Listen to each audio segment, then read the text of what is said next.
ու հիմա քիչ ժամանակ ունենք Եվժենի Գուլբենկյանի հարցեր տալու համար ու քարջ մեկնաբանությունների համար։ Եթե կան հարցեր, մեկնաբանություններ, հանեցեք։ Lou, I'm right in front of you.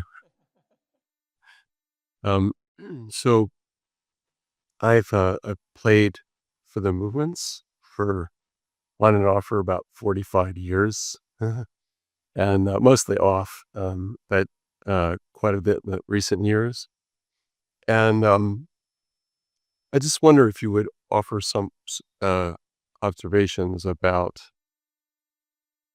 the relationship between, first of all, the music itself and the movements and its role during the movements class, but also anything you can share about your relationship with the person playing the movements music that might you can impart to me. I appreciate that. Yeah, very important.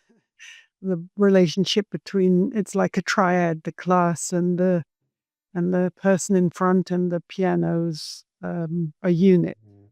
For me, with the movements, they're inseparable from the music. And yes, the music brings the whole other dimension, the feeling dimension perhaps, and the rhythm. And yeah, I mean, what's amazing is how this body of work was created. A lot of it by Gurdjieff and de Hartmann working together, but then amazingly, de Hartmann composed those pieces for the 39 on his own, but shown the movements by Madame de Salzmann.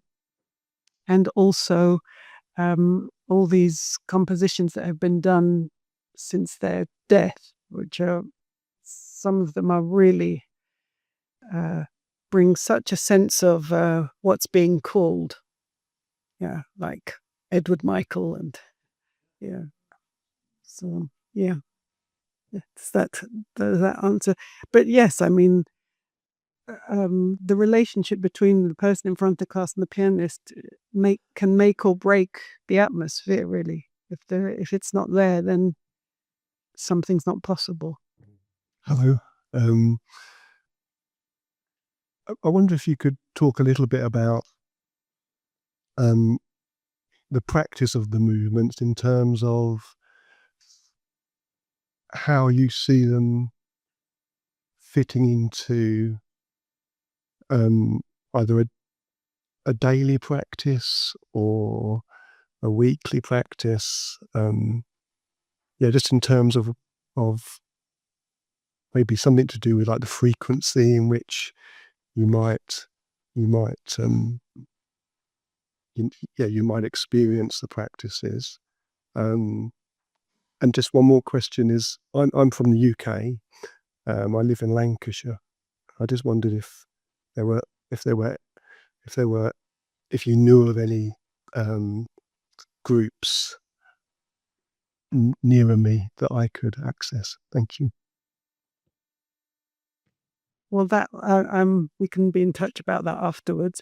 But yes, I think traditionally, if it's possible, I mean, movements class is done weekly, keeps a kind of momentum. It means that something can be established. In some cases, a class can really work together for a long time and build something between them. But it's all can be flexible. Things can change, whatever is practical.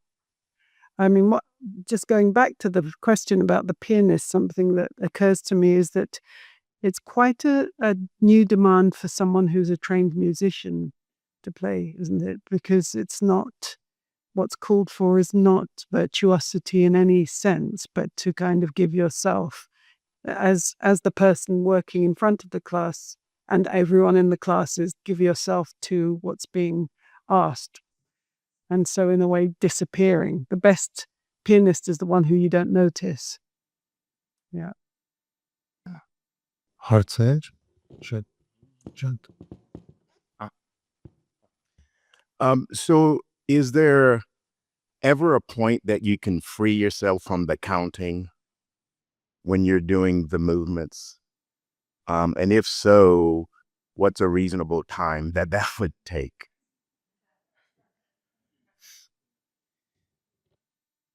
Do you mean in movements where there's a count, or? Yeah, so my experience with movement is there's always a count. And then when you get to the point where you are having to shift in the canon of the movement, you have to cerebrally remember which count you start on in order to make the canon successful. And I find that I haven't mastered it to where I can be free enough to escape the counts. And I feel like that's hindering.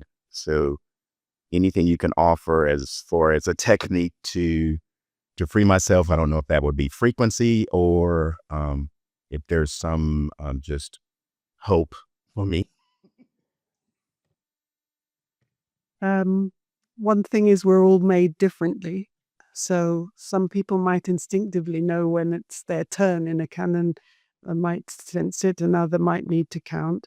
But one thing that is built into most movements, I would say, if not all, is this added challenge so that nothing can become mechanical, so that I can't just take it and do it automatically. So that's part of it. It might feel freer, and for moments something might be able to keep the count, but it's a part of the head that's freer, and I'm also absolutely with the class. Is a kind of division of the attention, and it's that stretch actually that's there's so much to learn in that stretch of the attention. Staying in touch with the sensation as much as possible. Yeah. Շնորհակալ եմ, ուրիշ հարցեր։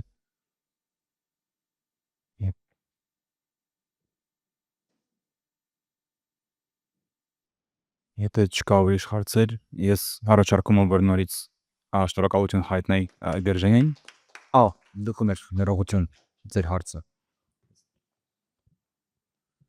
I would be interested to know from the people who are in this room who have experience of movements could report on having an indelible moment during a movement.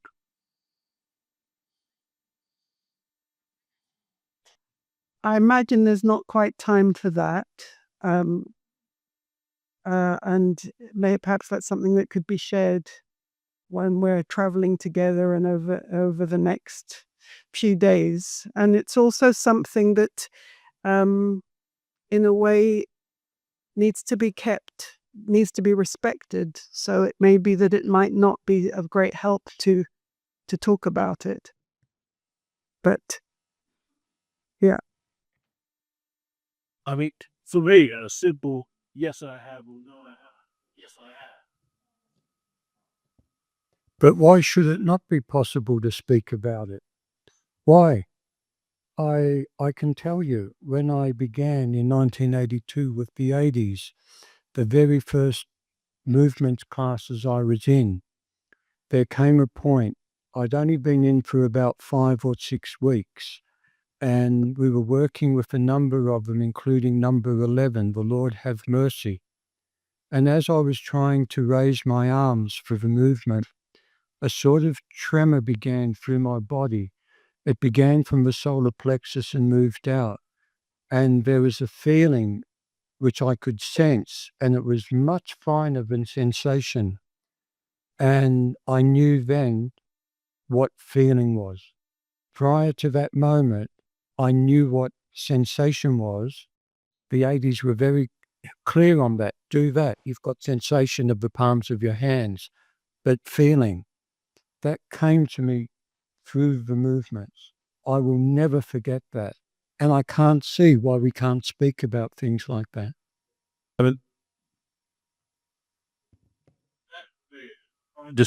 That for me is a fine description of an indelible moment.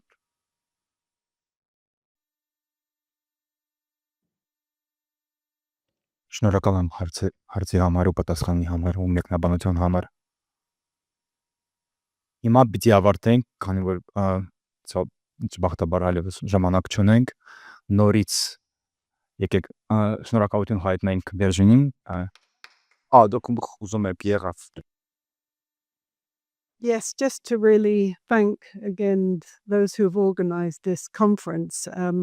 I think for me, the great value is that it's brought together many different interests in Gurdjieff and types of people. And for the sake of unity, there's something that has to be given up, I think. And so I think from that point of view, there's a lot to learn about listening to each other. Yeah.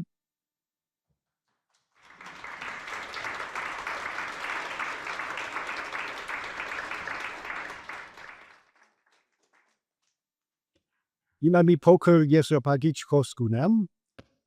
Closing word at the end of the second day of this conference.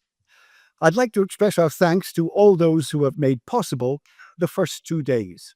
Beginning with our sponsors, this includes all the presenters for the stimulating and innovative perspectives that they have brought to the subject of Gurdjieff's teaching, its formation in Southern Caucasia, and its outworking in the author's creative engagement with the role of music and movement in the realization of his broader vision for the integration of the human person.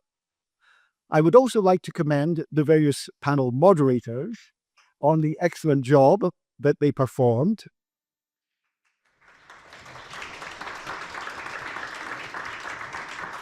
It has been a great pleasure to have Vesna Nikolic and her group in our company, who have taken such an active part in these proceedings. Also crucial to our success were the indefatigable translators, who have not been seen, but whose voice has been very powerfully heard. Felia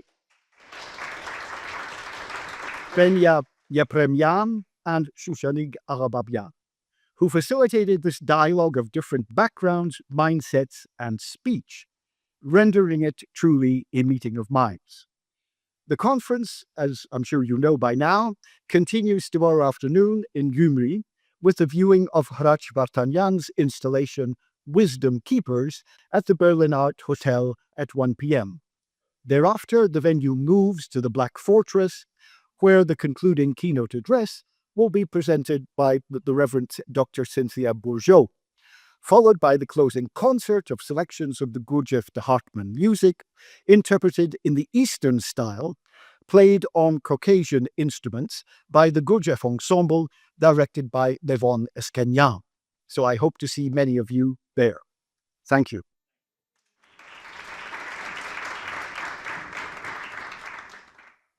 I should say also, I have come from the future. It is one of blessing from the sky.